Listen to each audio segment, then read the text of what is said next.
రవికుమార్ గారు.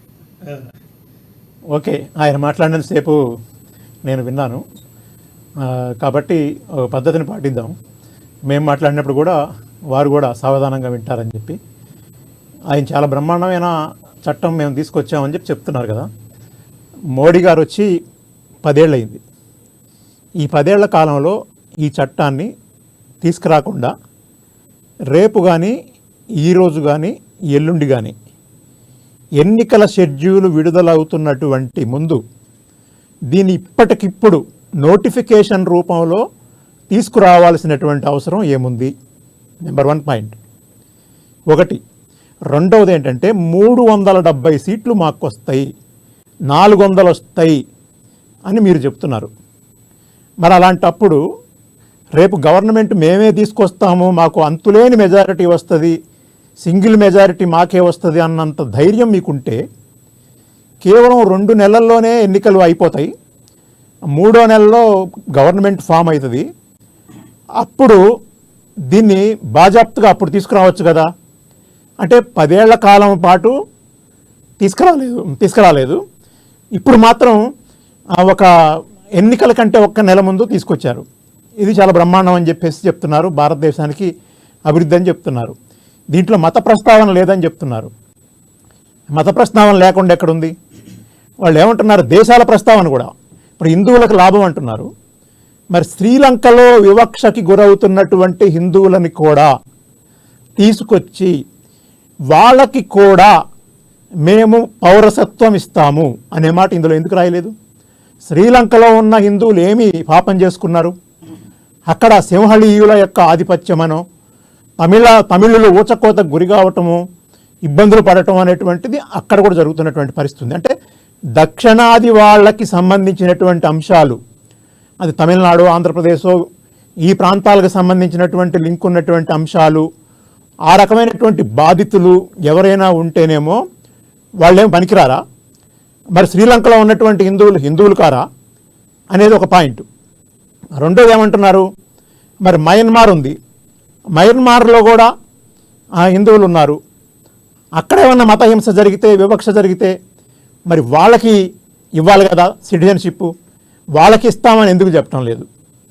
రెండోది, పాకిస్తాను దేశంలో మహమ్మదీయాలు అనేటువంటి ఒక తెగుంది, షియాలు అనేటువంటి ఒక తెగుంది.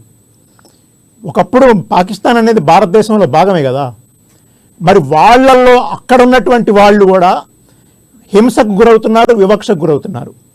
మరి వాళ్ళని కూడా వాళ్ళు కూడా అలాంటి వాళ్ళే కదా.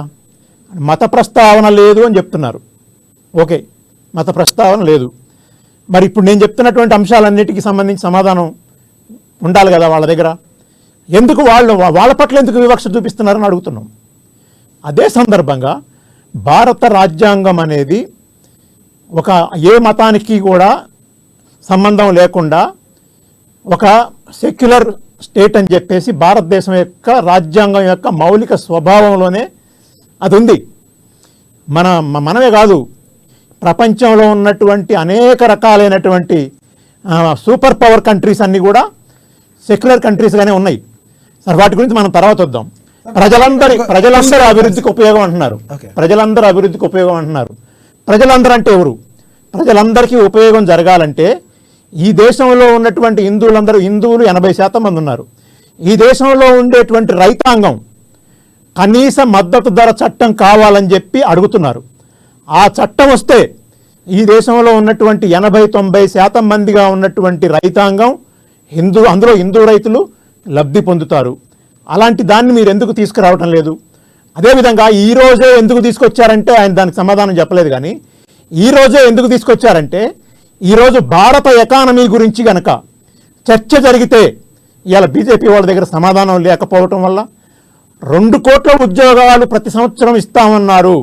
ఈ 10 సంవత్సరాలలో 20 కోట్ల ఉద్యోగాలు రావాలి. వాటి గురించి అడిగితే సమాధానం లేదు. 100 రోజుల్లో ధరలన్నీ తగ్గిస్తామని చెప్పారు. కానీ 100 రోజుల్లో ధరలు కాదు. ఆనాడు 60 రూపాయలు పెట్రోల్ ఉంటే ఆ రోజు స్మృతి ఇరానీ గారు వీళ్ళందరూ కూడా రోడ్ల మీదకి వచ్చి గుడ్డలు చింపుకున్నారు. చాలా మంచిది, భారతదేశం తరపున, భారత ప్రజల తరపున మేము నిలబడ్డాం, పోరాటం చేశారు, వాళ్ళని అభినందిస్తున్నాం. కానీ ఇవాళ అదే పెట్రోల్ డీజిల్ 120 రూపాయలకు వచ్చింది. ఇవన్నీ చర్చకు వచ్చేటట్టున్నాయి. ప్రధానంగా నిరుద్యోగ సమస్య చర్చకు వచ్చేటట్టుంది. ఇవాళ కేంద్ర ప్రభుత్వ రంగ సంస్థల్లో లక్షల ఉద్యోగాలు ఖాళీ ఉన్నాయి, వాటిని నింపలేదు. ఇవన్నీ అడుగుతారు కాబట్టి, ధరల గురించి అడుగుతారు కాబట్టి, రైతుల గురించి అడుగుతారు కాబట్టి, ఎకానమీ గురించి అడుగుతారు కాబట్టి, డాలర్ విలువతో పోల్చినప్పుడు రూపాయి విలువ పడిపోయినటువంటి పరిస్థితిని గురించి అడుగుతారు కాబట్టి, వీటన్నిటి గురించి అడగకుండా ఉండాలంటే ఇవాళ సిఏఏ పేరుతో వాటన్నిటి గురించి అడిగితే ఎట్లాగో బీజేపీ దగ్గర సమాధానం ఉండదు, మూసుకొని కూర్చోవాల్సిన పరిస్థితి వస్తుంది. కాబట్టి ఇవాళ సిఏఏ అనేటువంటి దాన్ని ఈ 10 ఏళ్ల పాటు నోరు మూసుకొని కూర్చొని రేపో ఎల్లుండో ఎలక్షన్ ఉందనంగా దీన్ని తీసుకురావడం ద్వారా మొత్తం అసలైనటువంటి భారతదేశ సమస్యలు మీరు అడిగిన దానికి ఒక్కవారి పట్టి